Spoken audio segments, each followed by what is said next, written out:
Hello everyone, hope you're doing well. I'm pleased to be joined by Kendall to get all the latest on Newcastle United. Now I normally start by saying how are you? I think I know, but instead I'm gonna say Wednesday. Tell me about it. I want to know. Tell me about Wednesday. Yeah, honestly, what can I say? I think I'm genuinely still running on adrenaline. Like at this point, I'm still thinking about it. I'm still buzzing about it. I've never had a feeling like that. I mean, there's been many games where I've, enjoyed the result and obviously getting to the final of the Carabao last season, sorry, that was brilliant as well. And that semi-final was amazing. But honestly, like Wednesday, I just have never felt like that as a Newcastle fan before. It was just not, I mean, it was unexpected. The result was unexpected. I did think we would win, but I didn't think it would be like so convincing. I didn't think it would be such an incredible of an occasion as it was. So yeah, just phenomenal. And I think the city is just on absolute cloud nine. The fans are on cloud nine. So yeah, really, really special. Yeah, I don't know if that's a good thing or a bad thing for West Ham. So good, you've got a bit of a hangover, but bad, you're just Yeah. riding a wave at the minute. How's your season going so far? So the beginning of the season was a bit strange because obviously we had that really, really good result against Aston Villa on the opening day of the season.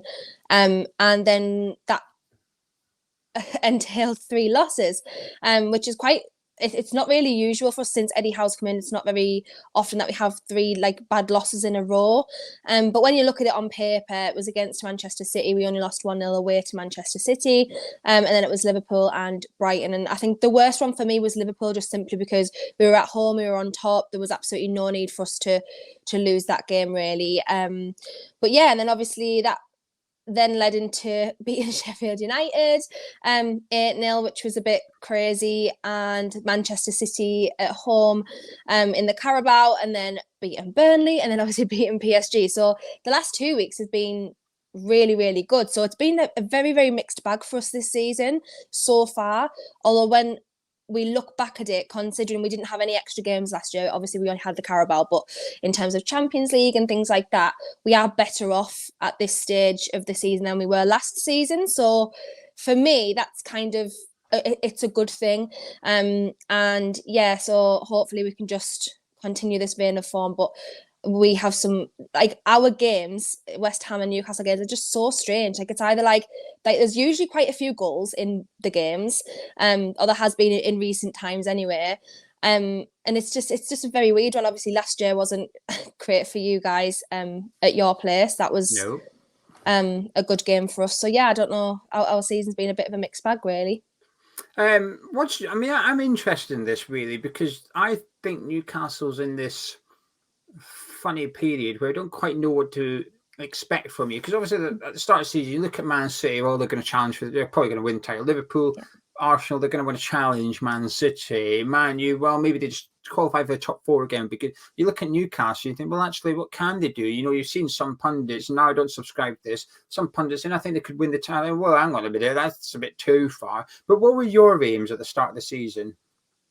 I just wanted to, obviously after we'd got into Champions League, I just wanted to get out of the Champions League groups. That's what I wanted. Because mainly because I think that we can, and second of all, everyone's waiting for us to fail, and I just want to, for once in my life, to be able to say haha like to people, because that they're just waiting on it, and I just want to be able to say, like, I told you that we wouldn't. Do you know what I mean?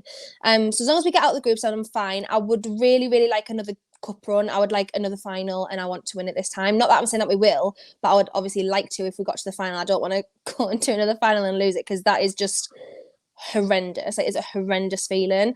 But as long as we have a good cup run, as long as we get out of the Champions League groups and still finish in Europe, I'm not expecting Champions League again. I'm not going to lie, I'm just not.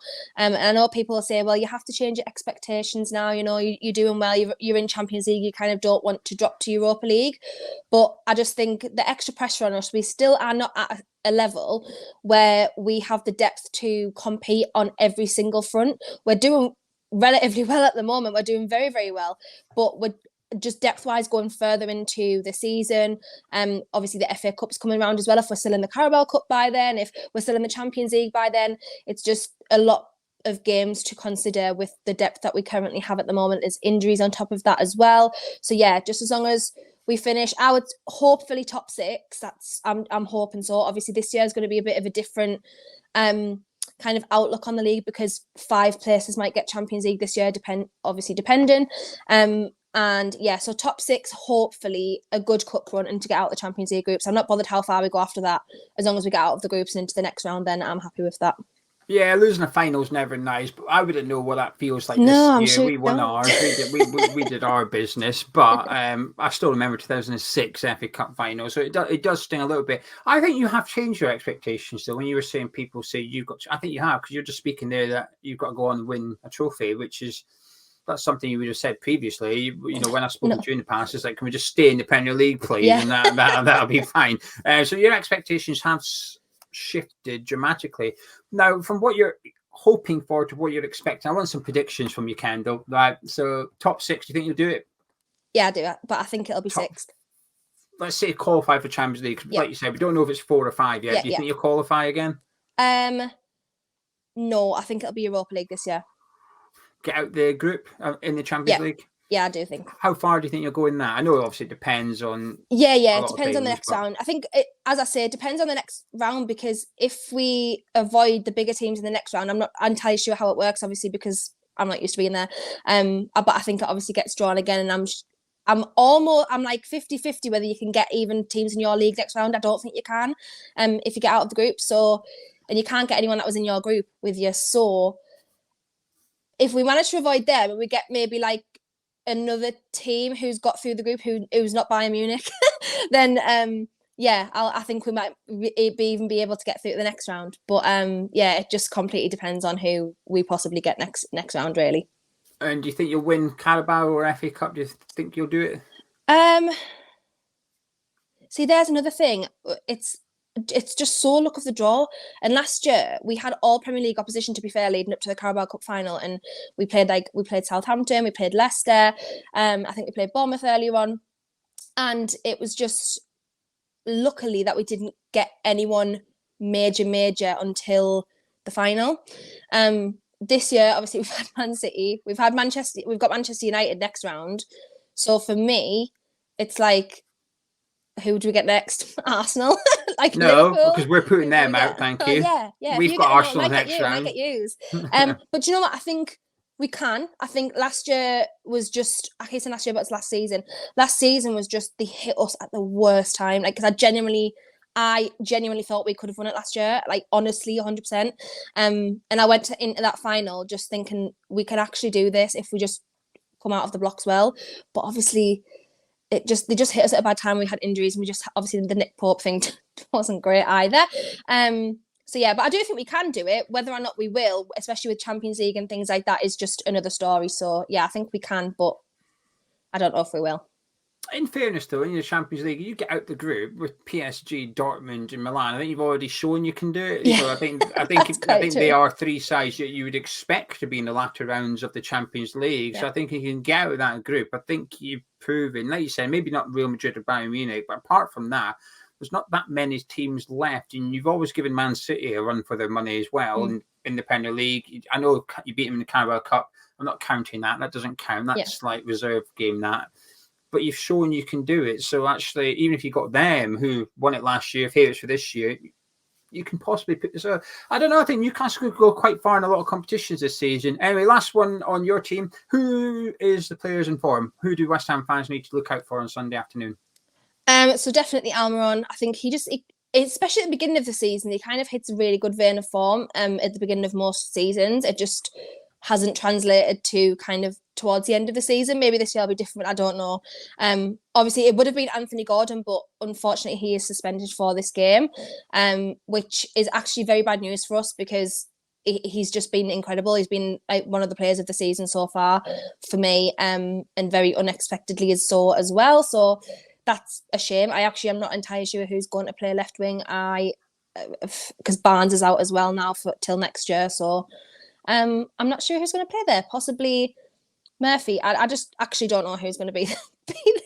It's either Murphy or Elliot Anderson. It could be Elliot Anderson. It could be Joe Linton if he's fit. Like, it's just the thing is, I would kind of have expected even Isak to play there and Wilson up front, but Wilson's also possibly not fit. So it's just it's a funny one at the minute. It's just things have just when things happen, everything seems to like pile on at once. It's just typical.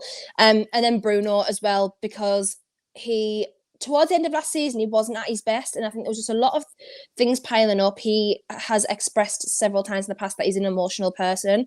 And that translates onto the pitch. So now his contract is sorted. He seems to be like back to his best again. And he's been unbelievable this season again. So yeah, they will be probably the picks for me. Right, from your team to mine, what's your thoughts on West Ham? Yeah, I think West Ham have had a decent start to the season. Probably unexpectedly so, considering what had happened last year, and losing Rice. I think everybody, well, not everybody, I mean, you guys might think differently, but I think rival fans would have expected you guys not to have maybe started as well as you have done. But I think you recruited well in the summer. I think James Ward-Prowse was a fantastic buy. I initially, it was linked to us like just in the media. I don't think it was real. And I initially was just like, I think he's a set piece merchant. That's initially what I had said. And he is a set piece merchant, but that's not all he does. He has really, really improved the way that you guys play, and how you approach games. Obviously, I think has he got like most assists in the league at this point of the season? Or yeah, I mean, I've got it all combined into one. But he's got 5 assists in 8 games, but that's in all competitions for us. So in the Premier League, I don't think so, but in everything, in general, probably, yeah. So I think he was a really, really decent signing. And obviously it was the Brighton game that was the one for me, because we played them the week after you, and I was like, oh look, I was like, Brighton are there to be got at. I was like, we can beat Brighton. I was like, great, West Ham have just beaten them in a really, really good game against them, and then they ended up smashing us, and we literally were like just nowhere near us all. Like we didn't even get the ball. So the Premier League's a funny one this season, but I think he's have started relatively well with a couple of tough games in there as well. There was like Brighton and I know Man City, but we got beat by Man City as well, so it is what it is. So you've had a couple of tough games in there, and I think are you 7th in the league now? We're 8th, I think. Yeah. So I think you'll have another decent season, and you've got Europa League again this year as well. So obviously your thoughts might be very different to mine, but I think you've had a decent start. Yeah, to make the Premier League even more confusing, so Brighton smashed you smashed Villa, and then Villa smashed Brighton. Yes. How that works, I don't know. So there you go. Welcome to the Premier League. Sunday afternoon, how do you see it going then?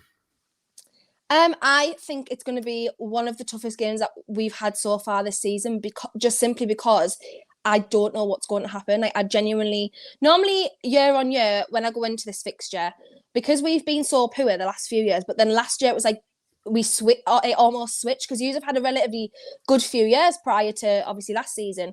I knew what to expect going down, and I was like, oh, it's going to be like difficult, but we're going to probably get beat. Like, but then the results never kind of used to match what I used to think. So this year it's the opposite, because I think, I just don't know how both teams are going to approach this game. We're obviously going to be on a high but knackered. Our squad depth is not great. I'm not sure about your injuries. And we've got a couple of major people missing. So I just don't know how it's going to go. We've got an okay record as well away against you guys, like in recent years anyway. So yeah, I just honestly have no idea how this game's going to go. I just think it's going to be so close. I just think it's going to be one of those. There's going to be goals, but I think it's going to be another one of those games that we've had where we just have a good few goals in it. But I think it's probably going to be like 2-2 or something like that. That's where I'm at anyway at this point. Would you take a point if you offered it right now? Yes, I would, just to get us into an international break and get everybody back. And as long as it's not a loss, we've had a really, really good few weeks, like really, really good few weeks. And yeah, if it tides us over and gets our people back from injury, obviously Gordon's suspended, so our creativity is kind of going to have to come from the midfield this time. So yeah, I'll be happy with I don't know if I'll be happy with a point, but I would take a point. So obviously a point in the Premier League, it's like at this point when you're fighting for stuff, it's like still, do you know what I mean? It's very early on, but sometimes it's just not good enough. Like, you're just like, I wish it was 3. But yeah, I would take a point away to you guys, especially with the start that you have had and how tired we're going to end up being. I would 100% take a point this weekend. Yeah, excellent. Well, Kendall, thank you very much and enjoyed that as always. Thank you for popping on. If you want to hear and see more from Kendall, I'll put a link to her Twitter profile, or X profile as it is these days, in the description below. So do give her a follow. Check it out on TNT as well. She was involved in the PSG, what do you call it, video, the vlog thing from no filter, TNT. yeah. It was, I watched it. I seen the clip and social media. I got sucked into it, the whole Newcastle PSG stuff with your drones with all the shirts and stuff. And I was getting sucked into it. So I've watched that video as well. So you can see Kendall in there. I'll put that video in the description below. You want to go check it out. But Kendall, thank you very much. No, thank you for having me as always. Absolute pleasure. If you've enjoyed this video at home, please do drop a like on it by clicking the thumbs up, subscribing to Hammers Chat. I'll catch you in a bit.